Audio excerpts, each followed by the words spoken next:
او یاد کړه هغه وخت چې موږ له تاسو یعنې بني اسرائیلو څخه کلک عهد واخیست چې یو بل مه وژنئ، وینه مه تویوئ او خپل خلک له خپلو وطنونو مه باسئ. بیا تاسو دا ومنل، حال دا چې تاسو په خپله شاهدان واست. دا آیات د بني اسرائیلو سره د الله تعالی د یو مهم تړون یادونه کوي. الله تعالی هغوی ته حکم کړی و چې یو بل مه وژنئ، خپل منځ کې جګړه مه کوئ، یو بل له خپلو وطنونو مه باسئ. وروسته دوی دا وعده ومنل خو عمل یې پرې ونه کړ، خپل خلک یې وژل او شړل یې. وعده باید پوره شي. مسلمان باید د الله او د خلکو سره کړي ژمنې وساتي. د مسلمان وینه حرامه ده. یو مسلمان بل مسلمان ته ضرر رسول سخته ګناه ده. ظلم کول بد عاقبت لري. څوک چې په نورو باندې ظلم کوي اخر به تاوان وویني.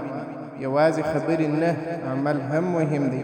وعده کول بسنه نه کوي، عمل پرې کول مهم دی.